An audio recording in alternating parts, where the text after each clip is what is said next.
Lumière aujourd'hui sur l'association SDAT, Solidarité, Dignité, Accompagnement, Travail, association d'insertion sociale et professionnelle à Dijon, qui fête ses 120 ans cette année. La SDAT lutte contre les exclusions et vise à améliorer les conditions d'existence des personnes en difficulté. Par quels moyens et quel genre d'accompagnement propose-t-elle ?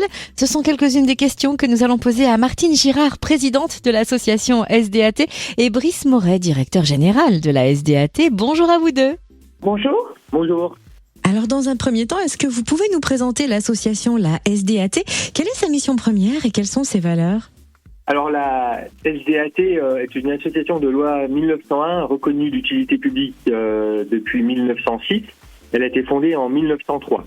Donc 120 ans cette année, et il a conservé au long de son histoire ses mêmes missions premières, à savoir donc l'insertion sociale et l'insertion professionnelle des personnes les plus en difficulté sociale. C'est-à-dire qu'on prend en charge des personnes qui ont des ruptures de liens forts du fait de nombreuses problématiques de santé sociale, financière, familiale, psychique et psychologique.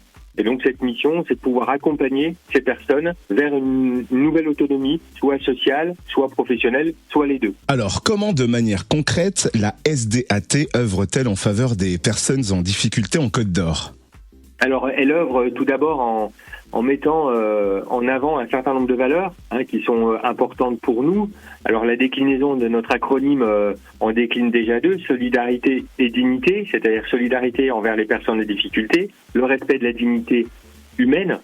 Voilà, ça c'est deux valeurs qui nous animent. Et ensuite, au quotidien, nous accompagnons les personnes dans leur parcours, en les écoutant, en les aiguillant, en apportant notre expertise, notre expérience, pour faire que ces personnes retrouvent leur dignité et puissent retrouver leur place au sein de notre société.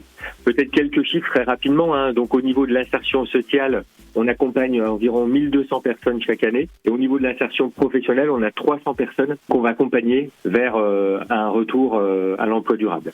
Merci Brice Moret, directeur général de la SDAT.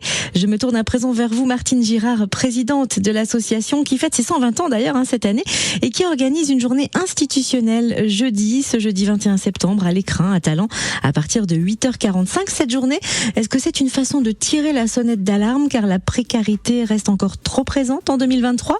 Quel bilan dressez-vous en 120 ans d'existence ?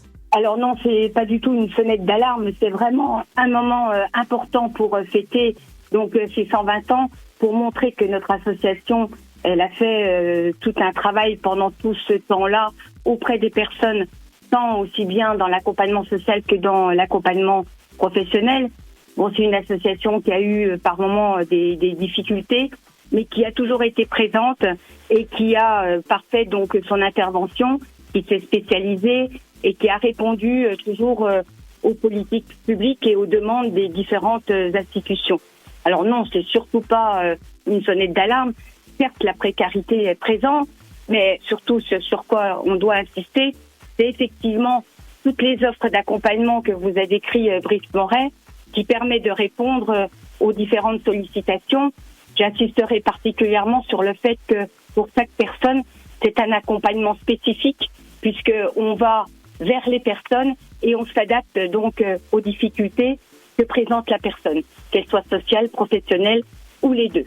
Alors non, c'est un moment qu'on veut avant tout festif pour mettre à l'honneur notre association, présente sur Dijon, la métropole, mais pas que, également au secteur rural, puisque nous intervenons sur l'île Saint-Georges, Beaune, Sœurs et Arnel-Duc, notamment dans le secteur de l'insertion professionnelle. Et c'est un moment où on a différents intervenants, notamment donc des personnalités politiques, des élus locaux, avec notamment Antoine Noharo, qui est adjoint donc à la solidarité et à la lutte contre la pauvreté à la ville de Dijon.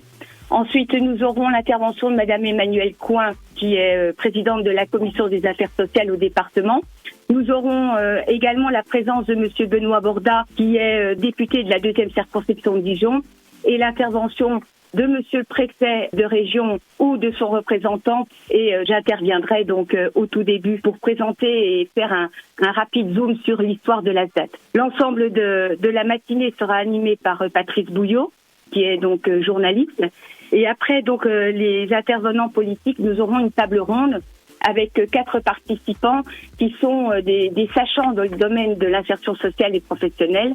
Voilà. Ensuite, nous aurons pour terminer cette matinée l'intervention donc de monsieur Jean-Louis Laville, sociologue et économiste, qui présentera pendant une quarantaine de minutes une réflexion qui permettra un petit débat avec les personnes présentes dans la salle.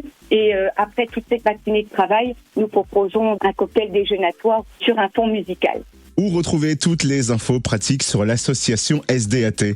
Alors, nous avons un site internet www.sdat.asso.fr et vous retrouverez l'ensemble de nos activités et tous ceux qui animent notre association. Merci en tout cas pour votre travail et merci Martine Girard, présidente de l'association SDAT, Solidarité, Dignité, Accompagnement, Travail, et merci aussi à vous Brice Moret, directeur général de la SDAT à Dijon. Merci à vous. Merci.